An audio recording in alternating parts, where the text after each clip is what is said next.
All right, so getting into some more opinions. Really interested to talk about this one and see what you guys think. Sir, if I may venture an opinion. I'm not really interested in your opinion, 3PO. Yeah, well, that's just like your opinion, man. And if you're watching us on video right now, there's a guest star making her appearance. You said opinions. She has a lot of them. That's right. She's a cat. They come with built-in. She's opinions. Like, you're doing something. You must have meant to pet me instead. So she's a lot. Yeah. All right. So I had mentioned this one earlier in the week, and interested to see what you guys think. Should there be a required number of games? Because we've had some rumblings about possible tweaks to the playoffs, and I think flexibility is going to be the name of the game for the playoffs this year. My life. And so, like, should there be a required number of games played in order to make the playoff? And if so, how many should there be? Jessi, I want to start with you first this time. Yeah. I think I mentioned it a couple weeks ago. There should absolutely be. It's not fair to these teams, in the SEC, and I'm not just being biased, but we're playing 12 games supposedly. We started before everybody else. We're getting our players out there, and players are getting hurt. Players are getting COVID, whatever it is. And we're knocking each other out. We're playing each other, and we're going to have possibly not as great of records as those that play, 6 games, 7 games, whatever it is. And, look at someone like the Big Ten, look at Wisconsin. They can't fit in their even 7 games. They're having to postpone them. So I don't think it's fair to put them up against, the teams in the SEC who are actually doing a full schedule.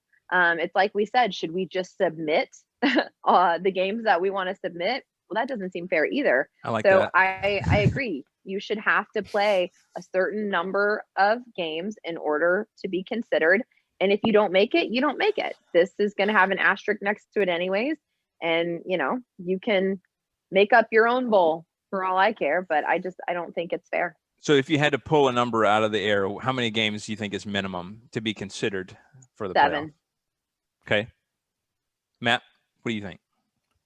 I agree with Jessi. I think that no matter what you do, this has got a big asterisk next to it this year. So you really can't. I mean, you could come out with an arbitrary number and say, yeah, you got to play at least 8 games. Well, okay, but it's just, I don't think they can require that. Now, me personally, I think that everybody should have started at the same time. Agreed. And now all at least the Power 5 should have got together and been like, look, we're not going to start anything until mid-September when all of us can get going, or later. I mean, nobody stopped and said, hey, we have to start football in September, or we have to start football. I mean, you could have started in October, November, December. It wouldn't have made a difference. People would still come to the ball games. Well, the 25% of people that can. But I think too, you have to not only pick, everybody start at the same time. You pick the same number of games, but you also need to build in that buffer. Having a game every single week up until, we need to stop is not smart during a pandemic. You need to say, all right, we're going to schedule 7 games, and we're going to start in September and go, till December. And if we need to have a break and make sure that nobody's playing right now because we have to postpone because of COVID, then we have the timeline to do that. But nobody built in any buffer time, which I think was irresponsible. Yeah, I do agree that there should have been more discussion on starting at the same time. But at the same time, I think everybody was just scrambling, to just try and get a season in of some sort. And, each conference doing their part, what they could try to do. Looking back, I think that we should have had a uniform number of games that was, assigned by the NCAA or whoever that decision maker is, or playoff committee or whoever. But since we've already crossed that bridge, I think that Pac-12 has played is going to try to play a 7-game season. I think that should be the requirement. I think that 7 games should be it. And if you're playing less games like the Pac-12, then that should drive you to be even more careful and to try and follow protocol as much as possible in order to ensure that you don't miss a game, you don't miss a week. Yeah.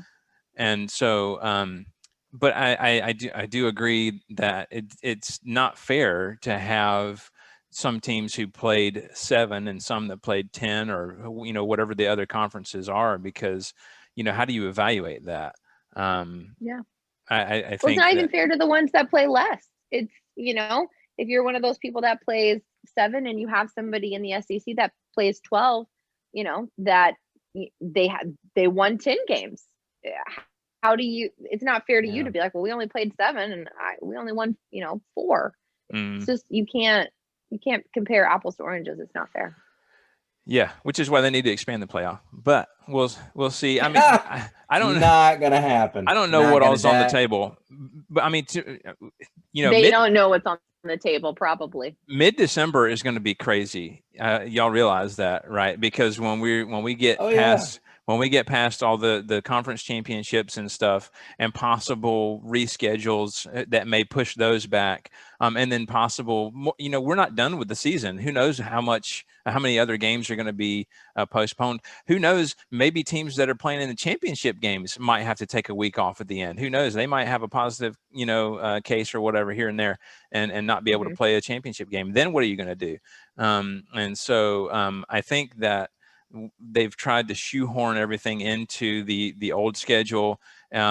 However, I've heard that the venues for the semifinal games have said that they'll be flexible when it comes to rescheduling.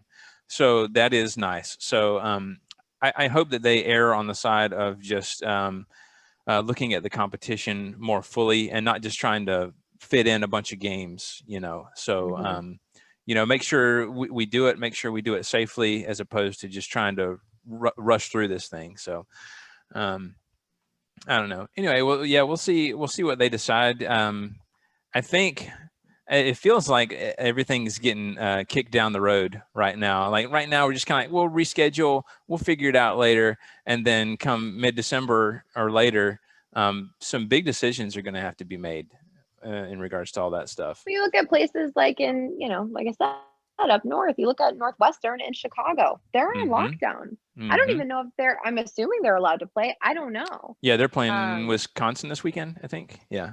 I think they may be lucky enough that Northwestern is not in the city limits of Chicago, so they're not having to adhere to it. But that's got to be tough. I don't know. It's weird because you not only get into what's happening by conference, you get into what's happening by state, what's happening by city. It's just hard. It's hard I can't imagine being a player right now. It's got to be so difficult. It's going to be really weird too. Yeah. Well, and especially when you're talking about the whole holidays coming up and everything. As a player, what do you do? Do you just kind of live Sorry, Grandma, I can't come to Thanksgiving. I'm the quarterback. I can't risk getting COVID from Uncle Billy. My bad. Yeah, exactly. What do you... It's tough. You said it exactly. It's tough right now. And, obviously everybody's kind of got their own difficult decisions, not just in sports, but in general. In general. To make. I do not envy college kids right now at all. Yeah. Yep.